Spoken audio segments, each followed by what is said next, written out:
മന്ത്രി ഉൾക്കൊണ്ടിട്ടുണ്ട് എന്ന് നമ്മൾ മനസ്സിലാക്കിയാണ്. ഈ പ്രാവശ്യം നമ്മൾ അരമണിക്കൂർ അവർ വർദ്ധിപ്പിച്ചു എന്ന് പറയുന്നത് കാമണിക്കൂർ മുമ്പിലുള്ളതും കാമണിക്കൂർ പിന്നിലുള്ളതും അവസാനം 4 മണിക്ക് ശേഷമുള്ളതുമാണ് വർദ്ധിപ്പിച്ചത്. അത് ചില ഇടപാടുകൾ ഞങ്ങൾ നിർബന്ധമായതുകൊണ്ട് അങ്ങനെ ചെയ്തതാണെന്നും, എന്നാൽ ഈ പ്രാവശ്യം അത് ഇംപ്ലിമെൻ്റ് ചെയ്തത് കൊണ്ട് നമ്മൾ ഈ കൊല്ലം അങ്ങനെ പോകാൻ ഞങ്ങൾക്ക് നിങ്ങൾ സാവകാശം തരണമെന്നും അടുത്ത വർഷം അതിന് നമുക്കെന്താക്കാം മാറ്റവും പരിഹാരമൊക്കെ ഉണ്ടാക്കാം എന്നുള്ള ഉറപ്പ് മന്ത്രി നമുക്ക് തന്നിട്ടുണ്ട്. ആ ഒരു വിശ്വാസം നമ്മൾ ഇറങ്ങിയതാണ്. ഈ വർഷം ഇംപ്ലിമെൻ്റ് ചെയ്തു പോയി, കലണ്ടർ ഇറക്കിപ്പോയി. അതുകൊണ്ട് ഞങ്ങൾക്ക് നിങ്ങളതിന് അവസരം തരണം, കാമണിക്കൂറല്ല അവസരം തരണം. അടുത്ത വർഷത്തേക്ക് ഇതിന് മാറ്റം വരുത്താൻ നമുക്ക് കൂടിയിരുന്നിട്ട് ചർച്ച ചെയ്തിട്ട് മാറ്റം വരുത്താമെന്ന് പറഞ്ഞിട്ടുണ്ട്. അംഗീകരിച്ചിട്ടുണ്ട്. അതായത് കാമണിക്കൂർ മുമ്പിൽ 10 മണിക്ക് മുമ്പ് തുടങ്ങുന്നത് മദ്രസ പഠനത്തിന് ദോഷമുണ്ടാക്കുമെന്നാണ് നമ്മൾ അവതരിപ്പിച്ചത്.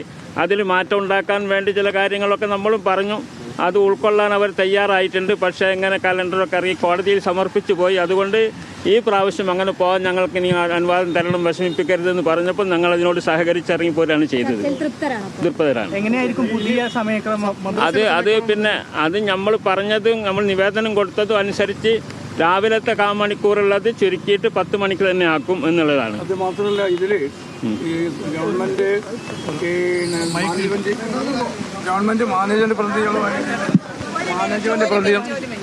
ഗവൺമെന്റ് ഞങ്ങളുടെ ചർച്ചയ്ക്ക് ശേഷം മാനേജ്മെന്റ് പ്രതിനിധികളായിട്ടുള്ള ചർച്ച ഉണ്ടായിരുന്നു.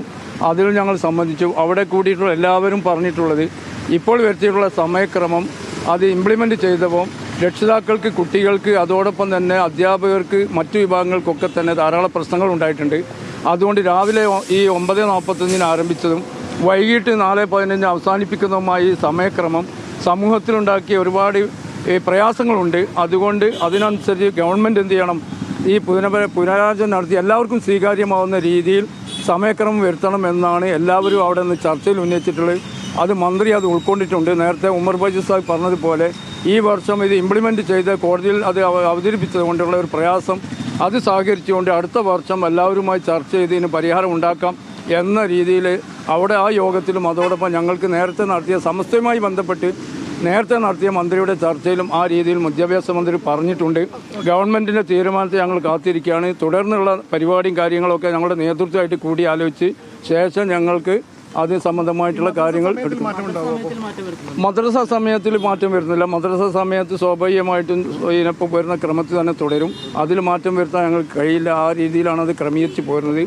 സ്കൂൾ സമയം മാറ്റം വരുത്തുക എന്നുള്ളതാണ് അതിന് പരിഹാരമായിട്ടുള്ള മാർഗം. സമസ്ത നേരത്തെ ഒരു ബദൽ സമയം വെച്ചില്ല, അതാണോ അംഗീകരിച്ചിട്ടുള്ളത് ചർച്ചയിൽ?